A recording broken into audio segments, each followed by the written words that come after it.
Okay, I have final definitive proof that the Labour Party is actually out to destroy Britain. I don't mean incompetence, I mean full-on, deliberate, absolute and categorical destruction.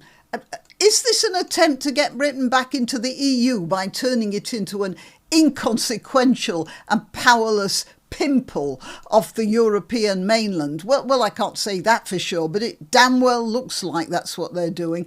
I am, of course, referring to the Online Safety Act. Safety! Ha! That's not only restricting our access to information, but is forcing tech companies out of the country and ruining the last area of expertise in which Britain actually leads. We could be tech giants in the world. Well, we could be, but we won't be if this lot have their way. I'm granniopteryx. Please like this video, please share it, please subscribe. By the way, somebody made a comment saying, how can we like and share if we haven't seen the rest of the video? It's not an instant request. You can do it afterwards as well, you know. I'm not standing there marking performance. Okay, please like this video. Please share it. Please subscribe to my channel. And if you want to contribute financially, that's lovely. All the links to the various platforms are in the description. But you can help me enormously just by sharing the video. Twix, Facebook or anywhere else you can think of. Right, let's talk about this dreadful government's shenanigans.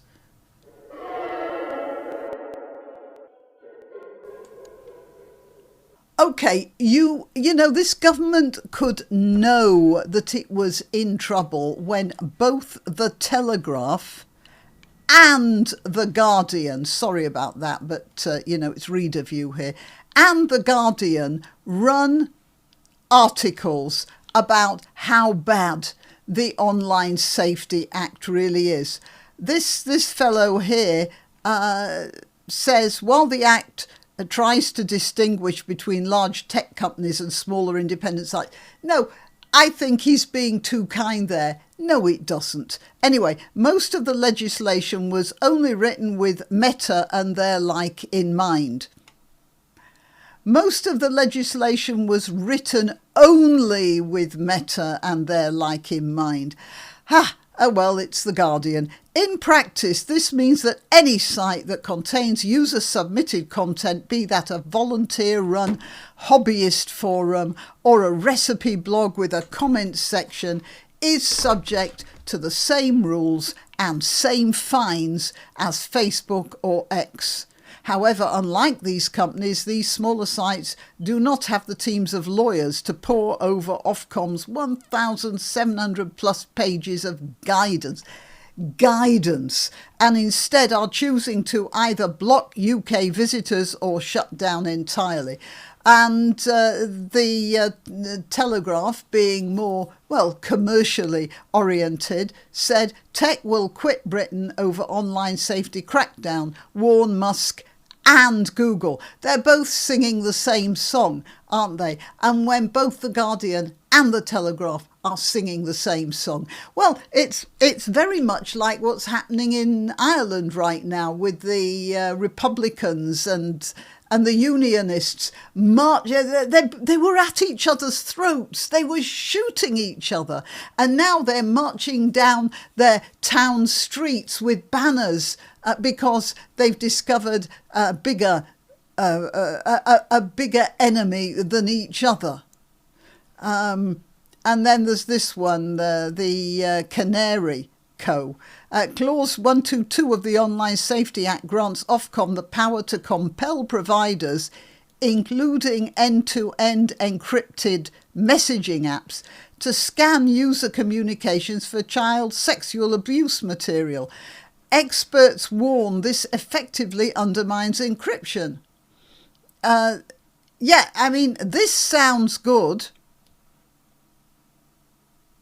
but it has, well, an unintended consequence, it's going to make any sort of secrecy impossible. Former UK cybersecurity chief Kieran Martin accused the government of magical thinking, arguing scanning cannot be done without weakening privacy protections and inviting mass surveillance. Similarly, Alan Woodward at Surrey University cautioned scan powers could expand into broader mission creep. I keep talking about mission creep, don't I? It's the story of our government, but particularly of any socialist thinking. And I am not excluding the Conservatives here, because they've been socialist thinking for quite a while now. You know, throughout history, Britain has had a habit of being ahead of the curve. Of course, the most obvious ahead of the curve was the Industrial Revolution. That started here. But there have been many other instances of British ingenuity and enterprise. A recent example would be Tim Berners-Lee, who invented the internet, without which none of this would be happening now. He changed the whole world. That is until governments decided to put that particular genie back in the bottle. Whether they can or not is another matter. But Tim Berners-Lee's imagination didn't come out of nowhere. I remember in the 80s when a German colleague pointed out to me, he was visiting Britain, and he was pointing out how much ahead Britain was in the tech sphere than in Germany. This was in the early 80s. And to prove it, he pointed out that you could go into almost any home. You see, OK, I always thought of Germany as being high-tech, engineering, all way ahead of Britain. I think that's what we were discussing. And he said, you go into any home in the UK and you'll find kids and adults playing games on their Sinclair computers, which, by the time he was talking about it, had been a thing here for quite a few years. It hadn't caught on in Germany at all. In Germany, there wasn't anything like that at the time. I believe Britain was just about the first country ever to have this sort of home computer entertainment. They did have they had the Atari in America, but most of the stuff that was in America was strictly computer nerd type stuff. A lot of kits and that sort of thing. But here, the first sort of uncomplicated, low price home gaming console of a sort, computer gaming, that was here. And Tim Berners-Lee came out of that tradition when he implemented, or sort of invented, or whatever you'd like to say, the first successful link between a client and a server that was 1989. I haven't asked him, of course, but I'm quite sure he must have, in his younger years, spent many a happy hour on his Sinclair ZX. As I said, there were home computers before that came in kit form, and the Atari predated the Sinclair, but the Sinclair was cheaper and more versatile. But this isn't a competition.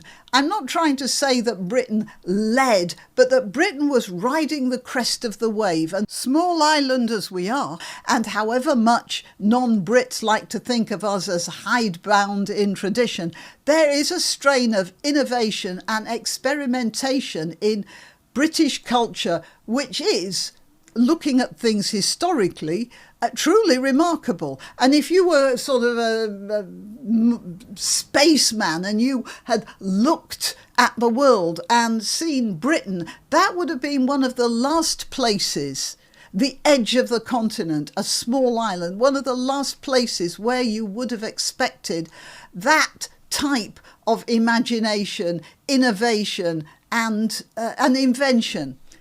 But, now we've shut down most of our heavy industries and our engineering, all that stuff that we invented. Since then, high tech and finance have been enormously big mainstays of the British economy. And believe me, if you've ever had to deal with an American bank, you know exactly why a lot of people prefer to work with British banks. Honestly, the state of tech in American banking, it's so backward you'd think the Amish were running it. It is the very definition of horse and buggy systems. Anyway, back to I'm sorry, Americans. I know that doesn't sound good, but you'll know what I mean only if you've compared dealing with, I don't want to give names, but a big bank in Britain and a big bank in America. So back to the UK. This country is known internationally as a secure tech hub, at least until now. I doubt that'll last though, because the government is insisting on companies building backdoors so they can scan for illegal content. At least that's what they say. The problem is, define illegal content. It's a bit difficult. I mean, there are some glaring examples, of course, but this government has already created a sort of legal grey area with a concept called legal but harmful, which is more or less anything they say it is. And then there's what they call misinformation, which is, as we all know, is anything the government of the day doesn't like, and which, now I come to think of it, is very similar to the Sharia idea of spreading mischief in the land. That is, whatever the caliph says it is. And look how forward and high-tech Muslim societies are. You could actually say that this is some sort of a symbol of the Islamisation, this legal but harmful thing. And the Islamisation of British culture, it's not going to do us any good. Anyway, many companies are threatening to stop operations in the UK because complying with this law would compromise their security, while our native-born, smaller and start-up companies probably wouldn't be able to afford the regulatory fees, so that they won't even bother. Certainly, if I were a foreign company, I wouldn't think of setting up here. So, well, all those tech jobs, we might as well forget it. And there goes another British industry. What with the farming industry and the extra taxes and workers' rights that make starting a business an impossible obstacle course. Well, what's going to be left? Nothing. And that's when we'll be suing to rejoin the EU caliphate to get some financial help. That's the only possible reason I can see for this trajectory. However, there is a glimmer of hope, folks. I'm not going to leave you completely in the dumps, because in the 17th century, Britain made a deposit of a free system. They sort of banked a system which we might now be able to access and collect the interest. It's that sort of chunk of land on the other side of the Atlantic, and it might come up trumps, so to speak. So there's that hope to sustain us. All right, till next time. You can help my channel by subscribing and clicking the notification bell. That's quite important. And by sharing if you're so inclined. Links to my other channels and to donation methods are in the description. But the best way you can help is simply by clicking like and notify. Thank you.